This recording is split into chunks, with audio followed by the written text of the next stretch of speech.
Monsters. A Vayne short story. Vayne had one arrow left in her wrist bolt launcher. She was bleeding from 3 different wounds. The previously human beast she'd spent all night hunting had just knocked her to the ground, and he was about to bite the head of her shoulders. Things were going better than expected. Slime dripped from the shapeshifter's maw as it shrieked in anticipation of its kill. Scanning the darkness with her Nightseeker goggles, Vayne found neither weapons nor cover nearby. She tracked the beast to this open patch of meadow, specifically so it couldn't take cover behind alderwoods of Demacia. But that decision left her exposed as well, which was fine by her. There's no fun in an easy kill after all. The beast grabbed Vayne by the shoulders, its mandibles opening to reveal rows upon rows of jagged teeth. If its jaw didn't kill her, its fetid breath could certainly finish the job. Vayne rapidly reviewed her options. She could try to dodge the beast's bite, but that would be a short-term solution at the very best.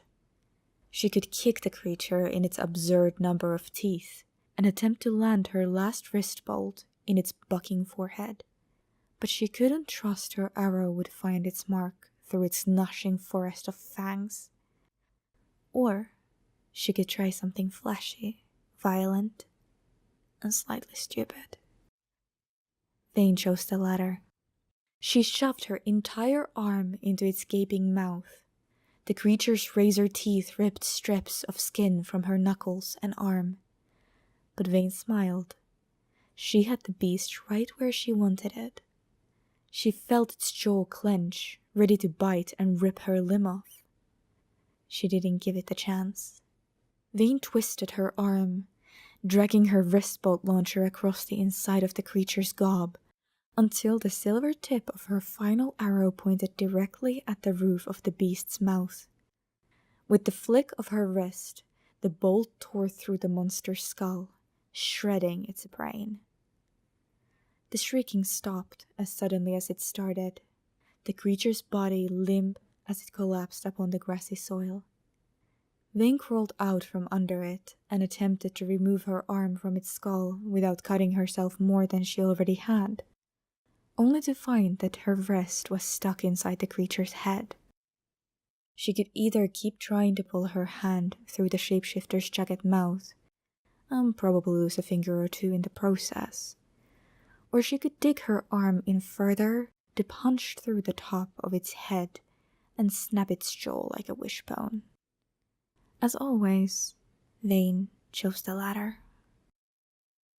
The hard part wasn't killing the damn thing. The hard part was carrying it back to its bride. Well, widow.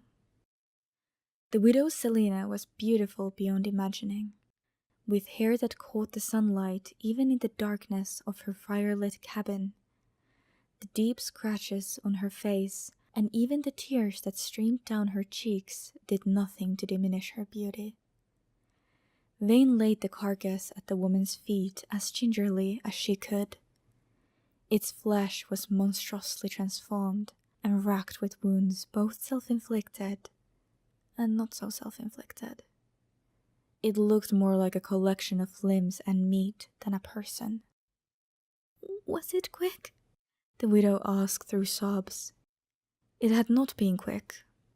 Vayne had tracked the changeling to its den in the forest outside eastern Demacia. She'd managed to interrupt it mid-transformation. Its eyes had multiplied and expanded. Its mouth had grown mandibles. Its left arm had formed into a razor-sharp pincer. And it was angry. Vayne flicked a glob of brain off her wrist, a clinging remnant from when she'd punched through the creature's skull. Vayne said. "Oh, my love," Selena said, dropping to her knees and wrapping her arms around the mutated body. "What could have caused such a tragedy?" Vayne kneeled beside the couple as the widow brought what was left of the man's head to her breast, either not noticing or caring as his blood smeared her dress. Some people transform themselves into beasts. Some are transformed against their will, Vayne said. She picked up the bulging hand of the corpse, casually examining it. He belonged to the second group. The widow's eyes went wide with fury. Someone did this to him? Who would? Why would?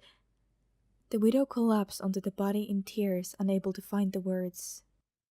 Sometimes Therians, shape-changers, want a companion. Sometimes they're just savage.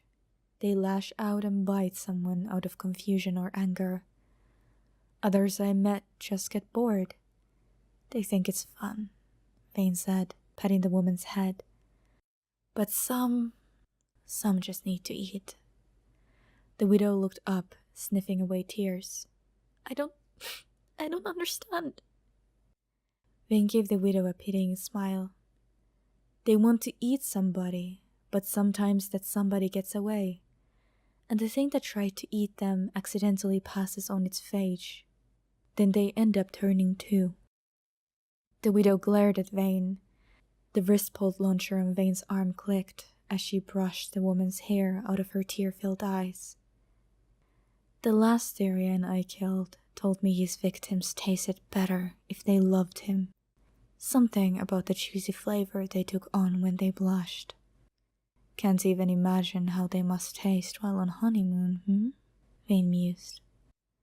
The widow stopped crying. Her eyes grew hard. He did love you, you know, said Vayne. The widow tried to stand, but Vayne gripped a fistful of the woman's hair and pulled tight. He must have been shocked after you bit him. People are unpredictable when they're scared. And there's nothing more frightening than being betrayed by someone you love. Vayne flicked her wrist, cocking the wrist-pulled launcher on her forearm. So, who turned you? The woman stared back with hatred, her eyes slowly darkening to a deep red. Nobody, she said in a voice like knives scraping across rock. I am of my own design. Vayne smiled. How did you know? The widow asked, sliding her hand behind her back. Bite marks on the front of his neck rather than the back, combined with the lack of wounds anywhere else on his body, told me he was attacked by someone he trusted. Go ahead. Try it. The widow paused. Try what? The pincer you're forming behind your back. Slash me. Let's see if you can cut my hand off before I put a bolt through your forehead, said Vayne. The widow retracted her pincer from behind her back, crestfallen. The game was up. Why? She asked. Why what? Vayne blankly replied. Why not just walk in and kill me? Why this whole presentation? Vayne smiled, a sly, hateful grin. Because I wanted to be sure I was right. Because I wanted you to feel the pain and the fear he felt. But mainly, Vayne tightened her wrist. With a metallic twang, a 6-inch bolt of cold silver pierced the changeling's brain. The widow's eyes rolled back into her head. She collapsed onto the floor like a bag of stones. Because it's fun.